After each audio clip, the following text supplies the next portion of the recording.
Hello friends, ഇന്നത്തെ എപ്പിസോഡിൽ സച്ചിയുടെയും അർച്ചനയുടെയും ജീവിതത്തിലേക്ക് ഇനി ഒരു ഒത്തുചേരൽ ഉണ്ടാകാൻ പാടില്ല എന്നതായിരുന്നു അവന്തികയുടെ നിലപാട്. അതുകൊണ്ട് തന്നെ ഒരു കാരണവശാലും രാജീവിന്റെ നാവിൽ നിന്ന് സത്യങ്ങൾ പുറത്തു വരരുത്.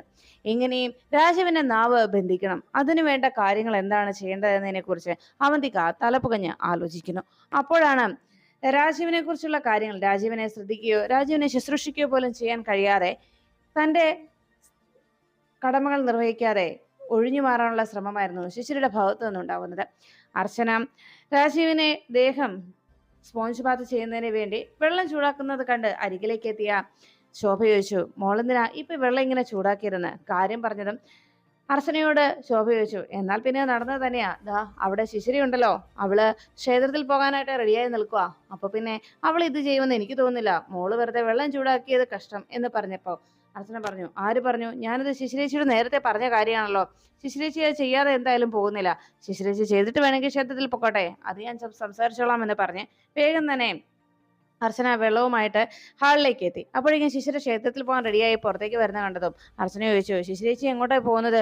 രാജീവിനെ ടേബിൾ ബാത്ത് സ്പോഞ്ച് ബാത്ത് ചെയ്യുന്നില്ലേ എന്ന് ചോദിച്ചപ്പോൾ അത് കേട്ടതും വേഗം തന്നെ ശിശിര പറഞ്ഞു, അതിനെന്താ, ആർക്ക് വേണമെങ്കിലും സ്പോഞ്ച് ബാത്ത് ചെയ്യാമല്ലോ. ഞാൻ നിങ്ങളോട് എല്ലാവരോടും പറഞ്ഞാലേ ഒരു ഹോം നേഴ്സിനെ നിർത്താൻ. പക്ഷേ നിങ്ങൾക്കാർക്കും അതിന് പറ്റുന്നില്ലല്ലോ. ഒരു ഹോം നേഴ്സിനെ നിർത്തുവാണെങ്കിൽ പിന്നെ ഇങ്ങനെ അതിന് പിന്നാലെ നടക്കേണ്ട കാര്യമില്ലല്ലോ. അവര് കാര്യങ്ങളൊക്കെ ചെയ്യുമായിരുന്നല്ലോ എന്ന് പറഞ്ഞപ്പോ അർച്ചന പറഞ്ഞു, ചേച്ചി ഇത് ഒരു ഭാര്യയുടെ കടമയാണ്. ഭാര്യ ചെയ്യേണ്ട കാര്യങ്ങൾ മറ്റുള്ളവരുടെ മേൽ അടിച്ചേൽപ്പിക്കുന്നത് ശരിയായ കാര്യമാണോ എന്ന് ചോദിച്ചപ്പോൾ ശിശിര പറഞ്ഞു, അങ്ങനെയൊന്നുമില്ല. ഇത് ഒരു ഹോം നേഴ്സിനെ കൊണ്ട് ചെയ്യിക്കാവുന്ന കാര്യമുള്ളൂ. നിങ്ങൾക്കാർക്കും അതിന് പറ്റില്ലല്ലോ. അതുകൊണ്ടല്ലേ നിങ്ങൾ ഇങ്ങനെയൊക്കെ ചെയ്തുകൊണ്ടിരിക്കുന്നതെന്ന് ചോദിച്ച് ബഹളം ഉണ്ടാക്കി. അപ്പോഴേക്കും അർച്ചന പറഞ്ഞു, എന്തായാലും ചേച്ചി ഇപ്പോൾ ഇത് സ്പോഞ്ച് ബാത്ത് ചെയ്യിച്ചിട്ട് പോയാൽ മതി. ഇന്നലെയും രാജീവിനെ സ്പോഞ്ച് ബാത്ത് ചെയ്തില്ല. ഡോക്ടർ പ്രത്യേകം പറഞ്ഞ കാര്യമാണ്. അതുകൊണ്ട് വേഗം തന്നെ ചേച്ചി ഇത് ചെയ്തിട്ട് ക്ഷേത്രത്തിൽ പോകോ, അതാ നല്ലത് എന്ന് പറഞ്ഞു. ഉടനെ ഇത് കേട്ട് നിന്ന ശിശിര പറഞ്ഞു, ആരോടാ നീ ആജ്ഞാപിക്കുന്നത്? എന്നോടോ? അതിന്റെ ആവശ്യമൊന്നുമില്ല. എന്തായാലും എനിക്കിപ്പം ക്ഷേത്രത്തിൽ പോയേ പറ്റൂ. രാജീവേട്ടന് വേണ്ടി കുറെ വഴിപാടുകൾ ഞാൻ നേർന്നിട്ടുണ്ട്. അതെനിക്ക് ചെയ്യണം. അതുകൊണ്ട് ഞാൻ പോവുക എന്ന് പറഞ്ഞ്, നിങ്ങൾ ആരെങ്കിലും അത് ചെയ്തു, ഇനി നിനക്ക് പറ്റില്ലെങ്കിൽ നിന്റെ ഭർത്താവിനെ കൊണ്ട് ചെയ്യിക്കേ എന്ന് പറഞ്ഞ് ശിശിര അവിടെ നിന്ന് ഇറങ്ങുമ്പോഴേക്കും അർച്ചനയും ശോഭയും എന്ത് പറയണമെന്നറിയാതെ ആകെ ദേഷ്യത്തിൽ നിന്നു. ശോഭ പറഞ്ഞു, ആ ചൂടുവെള്ളം എടുത്ത് അവളുടെ തലയിലോട്ട് ഒഴിക്കാൻ എനിക്ക് തോന്നുന്നതെന്ന് പറഞ്ഞ് ശോഭ ദേഷ്യപ്പെട്ടങ്ങനെ നിൽക്കുമ്പോഴാണ് ഗോകുൽ അവിടേക്ക് ഇറങ്ങി വന്നത്. എന്താ ഇവിടുത്തെ പ്രശ്നം? എന്തിനാ നിങ്ങളിങ്ങനെ ബഹളം ഉണ്ടാക്കുന്നത് ചോദിച്ചപ്പം, ബഹളം ഉണ്ടാക്കിയത് ഞങ്ങളാരുമല്ല ഗോകുൽ, ശിശിരേച്ചിയാണ്. രാജീവിനെ സ്പോഞ്ച് ബാത്ത് ചെയ്യണമെന്ന് പറഞ്ഞിട്ട് അത് കേൾക്കാതെ ചേച്ചി ഇപ്പൊ ക്ഷേത്രത്തിലേക്ക് പോയിരിക്കുന്നു എന്ന് പറഞ്ഞു. അത് കേട്ടതും ഗോകുൽ ചിരിച്ചുകൊണ്ട് പറഞ്ഞു, എന്റെ സമൃദ്ധ, ഇതൊന്നും ഒരിക്കലും നടക്കാൻ പോകുന്ന കാര്യമല്ല. അവൾക്ക് ഇതുപോലുള്ള കാര്യങ്ങൾ ചെയ്യുന്നതിനോട് ഒട്ടും താല്പര്യമില്ലെന്ന് അറിയത്തില്ലേ. അവൾക്ക് അല്ലെങ്കിലും ജോലി ചെയ്യുന്നതിനോട് വളരെയേറെ ബുദ്ധിമുട്ടുള്ള ആളാണ്. എന്തായാലും ഇപ്പോഴിപ്പോഴത്തെ നിങ്ങളുടെ പ്രശ്നം എന്താ? രാജുവിനെ സ്പോഞ്ച് ബാത്ത് ചെയ്യണം, അത്രയല്ലല്ലോ. അത് ഞാൻ ചെയ്തോളാം. അത് കേട്ടതും അർച്ചന ഉടനെ അതിശയപ്പെട്ട് ചോദിച്ചു, അല്ല രാജീവേ എന്ന് ചോദിച്ചിട്ടും, എടോ എന്താടോ ഞാൻ ചെയ്യുന്നതോട് എന്തോ പ്രശ്നം എന്ന് പറഞ്ഞ് താൻ വന്നേ എന്ന് പറഞ്ഞ് ആ ചൂടുവെള്ളമായിട്ട് അർച്ചനയും ഗോകുലും കൂടി മുകളിലേക്ക് പോകുന്നത് നോക്കി ശോഭ നോക്കി നിൽക്കുകയാണ്. അതിനുശേഷം ക്ഷേത്രത്തിൽ പോയി തിരിച്ചു വരാനായിട്ട് വണ്ടി കാത്തു നിൽക്കുന്ന ശിശിരയ്ക്ക് ലിഫ്റ്റ് കൊടുക്കാനേ അതുവഴി കൃത്യസമയത്ത് അവന്തിക എത്തി. അവന്തിക ശിശിരയെ തന്റെ വണ്ടിയിൽ കയറ്റി പോകുന്നതിനിടയിൽ ക്ഷേത്രത്തിൽ തൊഴാൻ വന്നതാണോ, രാജീവിന് വേണ്ട വഴിപാടുകൾ നടത്താൻ വന്നതാണോ എന്നൊക്കെ ചോദിച്ചപ്പോൾ അതെ എന്ന് ശിശിര അറിയിച്ചു. രാജീവേട്ടന് വേണ്ടി വഴിപാടുകൾ കഴിപ്പിക്കാനല്ലേ എനിക്ക് കഴിയും. രാജീവേട്ടനെ എത്രയും വേഗം ആ ബെഡിൽ നിന്ന് എഴുന്നേൽപ്പിക്കണം. ഇനി എത്ര നാൾ ആ ബെഡിൽ കിടക്കുമെന്ന് എനിക്കറിയില്ല എന്നൊക്കെ വളരെ വിഷമത്തോടെയൊക്കെ ശിശിര പറയുമ്പോൾ അത് കേട്ട് നിന്ന് അവന്തിക പറഞ്ഞു, എനിക്ക് മനസ്സിലാവുന്നുണ്ട്. എന്തായാലും എത്രയും വേഗം തന്നെ രാജീവ് ബെഡിൽ നിന്ന് എഴുന്നേറ്റ് വരട്ടെ. അതിനുവേണ്ടി ഞാനും പ്രാർത്ഥിക്കാം. ഞാനല്ലേ പറയുന്നത്. പെട്ടെന്ന് തന്നെ രാജുവിന് സുഖമാവും എന്നൊക്കെ അവന്തിക ശിശിരയെ സമാധാനപ്പെടുത്തുന്ന രീതിയിൽ അഭിനയിച്ച് പറയുന്നു. എല്ലാം കേട്ട് ശിശിര സമാധാനപ്പെട്ടിരിക്കുമ്പോൾ അടുത്ത ജംഗ്ഷനിൽ കാണുന്ന അവിടെ ഒരു ഗണപതി കോവിലുണ്ടെന്നും തനിക്ക് അവിടെയും കൂടെ കയറേണ്ടതുണ്ടെന്ന് പറഞ്ഞ് ശിശിര അവിടേക്ക് ഇറങ്ങി. അപ്പോഴേക്കും പെട്ടെന്ന് അവന്തിക പറഞ്ഞു, ശിശിര ഒരു മിനിറ്റ് എന്ന് പറഞ്ഞ് തന്റെ ഡാഷ്ബോർഡിൽ ഇരിക്കുന്ന ആ ഗിഫ്റ്റ് എടുത്ത് ശിശിരയ്ക്ക് നൽകി. ഇത് കഴിഞ്ഞ തവണ വന്നപ്പോൾ തരണമെന്ന് വിചാരിച്ച, പക്ഷെ ഞാൻ മറന്നുപോയി. ദാ ഇത് ശിശിരയ്ക്ക് വേണ്ടി ഞാൻ വാങ്ങിയതാ എന്ന് പറഞ്ഞ് അത് ശിശിര ഏൽപ്പിച്ചു. ഓ കൊള്ളാം, ഇങ്ങനെ ഒരു ഗിഫ്റ്റ് ഞാനൊട്ടും പ്രതീക്ഷിച്ചല്ല എന്ന് പറഞ്ഞ് അത് വാങ്ങിച്ചുകൊണ്ട് ശിശിര സന്തോഷത്തോടെ പോകുന്നത് കണ്ട് അവന്തിക മനസ്സിൽ പറഞ്ഞു, ഇതുപോലെയൊക്കെയുള്ള ചെറിയ ഗിഫ്റ്റുകൾ മതിയടി നിന്നെ എൻ്റെ കയ്യിലാക്കാനായിട്ട്. പിന്നെ അവിടെ ഗൂഗിളിനെതിരെയുള്ള സ്പൈ വർക്ക് നിന്നിലൂടെ ഞാൻ നടപ്പിലാക്കും. അങ്ങനെ മനസ്സിൽ പറഞ്ഞുകൊണ്ട് അവന്തിക സന്തോഷത്തോടെ മടങ്ങി. അപ്പോഴാണ് സച്ചിയും കമലമ്മയും എല്ലാവരും സന്ദീപിനെ കാത്തിരുന്നിട്ടും ഇതുവരെയായിട്ട് മടങ്ങി വരാത്തതിന്റെ വിഷമത്തിൽ ആതിര പറഞ്ഞു, കുറെ നേരമായി ശശിയേട്ടൻ നോക്കിയിരിക്കുന്നു. സന്ദീപ് ഇതുവരെയായിട്ടും എത്തിയിട്ടില്ല. അവൻ പിണങ്ങിപ്പോയതല്ലേ. അവൻ എല്ലാവരോടും ദേഷ്യമാണല്ലോ എന്ന് ശശി അറിയിച്ചു. ഇന്നലെ പിണങ്ങി പോയിട്ട് ഇതുവരെയായിട്ടും മടങ്ങി എത്തിയില്ലല്ലോ. ഞാനാണെങ്കിൽ ദേഷ്യപ്പെട്ട് പലപ്പോഴും ഈ ഒരു ശീലം തുടങ്ങിയപ്പോൾ തന്നെ ഞാൻ അവനെ താക്കീത് ചെയ്താ ഇത് നമ്മുടെ കുടുംബം തകർക്കുമെന്ന്. പക്ഷെ അവൻ അതൊന്നും കേട്ടില്ല. അവനിപ്പോ എല്ലാവരോടും വാശിയാ, എന്നോടും ഒരു വാശി തന്നെയാ എന്ന് പറഞ്ഞപ്പോ അത് കേട്ടുവന്ന സച്ചി പറഞ്ഞു, അതെ, അവൻ ഏറ്റവും കൂടുതൽ വാശിയുള്ളത് എന്നോടാ. ഞാൻ വേണ്ട രീതിയിൽ കേസ് മുന്നോട്ട് കൊണ്ടുപോയില്ല എന്നതാണ് അവന്റെ കണ്ണിലെ എന്റെ മേലുള്ള കുറ്റം. എന്നെ പലപ്പോഴും അവൻ കുറ്റപ്പെടുത്താറുമുണ്ടല്ലോ എന്ന് പറഞ്ഞപ്പോ അത് കേട്ടുവന്ന ആതിര പറഞ്ഞു, അതെ, പല സമയത്തും സച്ചിയേട്ടനെ കുറ്റപ്പെടുത്തിയാ സന്ദീപ് സംസാരിക്കാറുള്ളത് എന്ന് പറഞ്ഞു. എല്ലാം കേട്ടതും സച്ചി പറഞ്ഞു, ഞാൻ മനഃപൂർവ്വമല്ല. അന്നത്തെ ആ വക്കീല് നമ്മളെ ചതിക്കുന്ന കാര്യം നമ്മൾ മനസ്സിലാക്കിയില്ലല്ലോ. അയാൾ നമ്മളെ ചതിക്കുമെന്ന് ഒട്ടും പ്രതീക്ഷിച്ചതല്ലോ എന്ന് പറഞ്ഞ് സച്ചി തന്റെ അവസ്ഥയെക്കുറിച്ച് താൻ മനഃപൂർവ്വം ഒന്നും ചെയ്തതല്ല എന്ന് എല്ലാവരോടുമായി അറിയിച്ചു. എന്തായാലും ഇനിയുള്ള സമയങ്ങൾ നമുക്ക് നമ്മുടെ കേസ് ഇനിയുള്ള തവണ നമുക്ക് നമ്മുടെ കേസ് നമ്മുടെ ഭാഗം മാത്രം മനസ്സിലാക്കുന്ന ഒരു വക്കീലാണല്ലോ. അതുകൊണ്ട് തന്നെ ഈ തവണ കേസ് നമുക്ക് അനുകൂലമാവും, അത് യാതൊരു സംശയവുമില്ല എന്ന് സച്ചി പറയുന്നു. എന്തായാലും നീ സമാധാനപ്പെട്, അവൻ വരുമ്പോൾ അവനോട് ഞാൻ കാര്യങ്ങളൊക്കെ വിശദമായിട്ട് സംസാരിച്ചോളാം എന്ന് പറഞ്ഞ് സച്ചി അകത്തേക്ക് പോയി. ആതിരാകെ വിഷമിച്ചിരിക്കുന്നത് കണ്ട് അരികിലേക്ക് എത്തി കമലമ്മ ആതിരയെ ആശ്വസിപ്പിച്ചു. മോള് വിഷമിക്കാതെ, അവൻ വന്നു കഴിയുമ്പോൾ തീർച്ചയായിട്ടും സച്ചി അവനോട് സംസാരിച്ചോളും. മോള് തൽക്കാലം വന്ന് കിടക്ക് എന്ന് പറഞ്ഞ് ആതിരയും വിളിച്ചുകൊണ്ട് കമലമ്മ അകത്തേക്ക് പോന്നു. അപ്പോഴാണ് ഗോകുല് അവിടെ രാജീവിനെ സ്പോഞ്ച് ബാത്ത് ചെയ്യാനായി റൂമിലേക്ക് എത്തിയത്. ആകെ വിഷമിച്ചിരിക്കുന്ന രാജീവിനെ കണ്ട് ഗോകുല് ചോദിച്ചു, എന്താ കണ്ണൊക്കെ നിറഞ്ഞിരിക്കുന്നത്? അപ്പോഴേക്കും പൂർണ്ണമായി സംസാരിക്കാൻ പറ്റാത്ത രാജീവ് ഒരു വിധത്തിൽ ശിശിര എന്ന് പറഞ്ഞപ്പോ, ഓ, ശിശിരയുടെ കാര്യമാണോ? അവള് പോയത് കണ്ടു അല്ലേ? അവള് അങ്ങനെയാ, അവളുടെ സ്വഭാവം അങ്ങനെയാ, അതറിയാവല്ലോ. എന്തായാലും അവൾക്ക് മനസ്സിലൊന്നും വെച്ചുകൊണ്ടിരിക്കാൻ പറ്റില്ല. പിന്നെ അവൾക്ക് സ്നേഹക്കുറവുണ്ടായിട്ടൊന്നും അല്ല കേട്ടോ.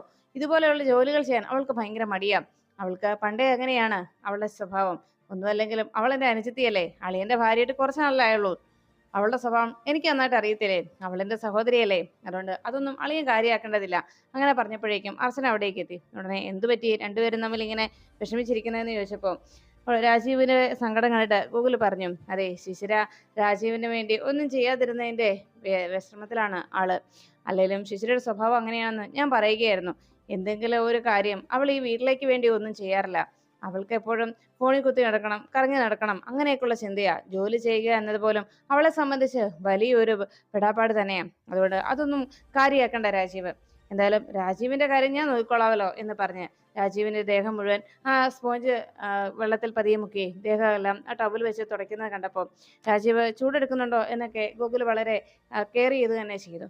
രാജീവിനോടുള്ള ഗോകുലിന്റെ സമീപനവും അർച്ചനയുടെ സമീപനവും ഒക്കെ കണ്ട് രാജീവിന്റെ കണ്ണുകൾ നിറഞ്ഞു. താൻ ദ്രോഹിച്ചവരുടെ കൂട്ടത്തിൽ മുൻപന്തിയിലുള്ളവരാണല്ലോ ഇവർ എന്ന് മനസ്സിൽ ചിന്തിച്ചുകൊണ്ട് രാജീവ് അങ്ങനെ നിൽക്കുമ്പോഴേക്കും അർച്ചന പറഞ്ഞു, അതെ, ഇങ്ങനെ വിഷമിക്കൊന്നും വേണ്ട കേട്ടോ.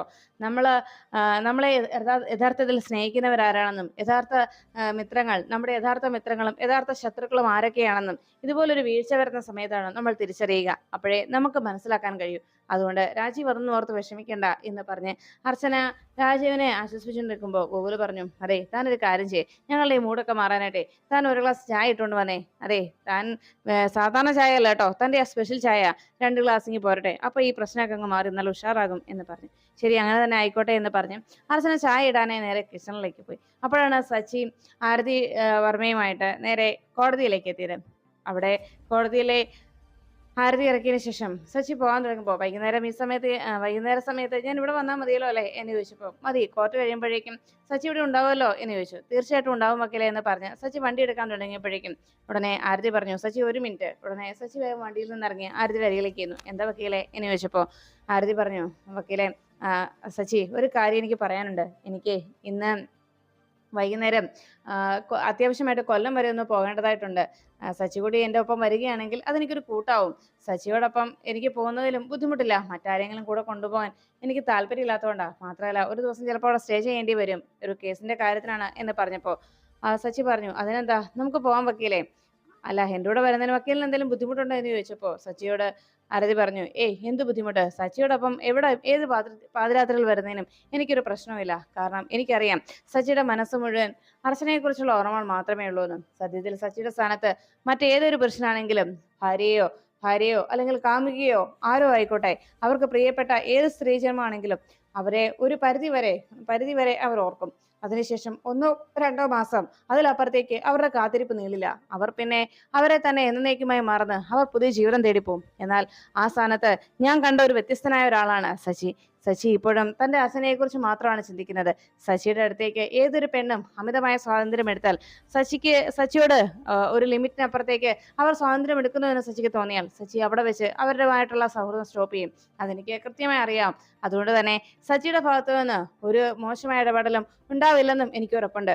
ഒരു സ്ത്രീയെ എങ്ങനെ ബഹുമാനിക്കണം, എങ്ങനെ ആദരിക്കണം, എങ്ങനെ പെരുമാറണം അവരോട് എന്നൊക്കെ വ്യക്തമായി അറിയാവുന്ന അങ്ങനെ ബോധ്യമുള്ള ഒരാളാണ് സച്ചി എന്ന് എനിക്ക് സച്ചിയുമായിട്ടുള്ള ഇത്രയും നാളത്തെ അനുഭവം വെച്ച് എനിക്ക് വ്യക്തമായിട്ട് മനസ്സിലാക്കാൻ കഴിയും. അതുകൊണ്ട് തന്നെ സച്ചിയോടൊപ്പം വരുന്നതിൽ എനിക്ക് യാതൊരു ബുദ്ധിമുട്ടുമില്ല എന്ന് ആരതി സച്ചിയോട് അറിയിച്ചു. ആരതിയുടെ മനസ്സിൽ സച്ചിയോട് പോലും അറിയാതെ ഒരു പ്രണയം ആരതിയുടെ മനസ്സിൽ ഉണ്ടായിട്ടുണ്ട് എന്ന് സത്യം മറച്ചു വെച്ചുകൊണ്ട് സച്ചിയോട് അങ്ങനെ പറയാതെ പറയുകയാണ് ആരതി കാര്യങ്ങളെല്ലാം. എല്ലാം കേട്ട് കഴിഞ്ഞാലും സച്ചി പറഞ്ഞു, അതിനെന്താ വക്കീലെ, വക്കീലിന്റെ കൂടെ കൂട്ടുവരുന്നതിന് എനിക്ക് കുഴപ്പമൊന്നുമില്ല, അപ്പോൾ വൈകുന്നേരം കാണാമെന്ന് പറഞ്ഞ് സച്ചി ആരതിയോട് യാത്ര പറഞ്ഞ് അവിടെ നിന്ന് ഇറങ്ങിയത്. അപ്പോഴേക്കും ഗോകുല് രാജീവിനെ ഫ്രഷാക്കി പുതിയ ഡ്രസ്സൊക്കെ ഇട്ട് സുന്ദരനാക്കി മുടിയൊക്കെ ചീകി ഇപ്പൊ സുന്ദരനായില്ലേ നോക്കി എന്ന് പറഞ്ഞ് ഒരു കണ്ണാടി എടുത്ത് കാണിച്ച് അതിനകത്ത് രാജീവ് സ്വയം നോക്കി ശരിയാ സുന്ദരനായി എന്ന് തല കുലിക്കാൻ അങ്ങനെ ഇരിക്കുമ്പോഴാണ് ചായയുമായിട്ട് അർച്ചന അവിടേക്ക് എത്തിയത്. ചായ റെഡി എന്ന് പറഞ്ഞ് രണ്ടുപേർക്കും ചായ കൊടുക്കുമ്പോൾ അത് വാങ്ങിച്ചു കുടിക്കുന്നതിനിടയിൽ രാജീവിൻ പെട്ടെന്ന് നിലത്തേക്ക് വീഴുന്ന പോലെ ഒന്ന് ചെരിഞ്ഞു പോകുന്നത് കണ്ടു.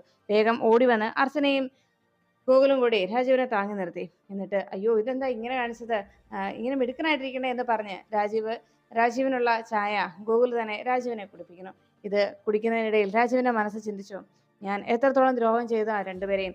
ഗോകുല് എത്രത്തോളമാണ് സമൃദ്ധിയെ സ്നേഹിക്കുന്നത്, അത്രമേൽ ആഴ്ത്തി സ്നേഹിക്കുന്ന ഇവരെ രണ്ടുപേരെയും ഞാൻ പിരിക്കേണ്ടി വരുമല്ലോ.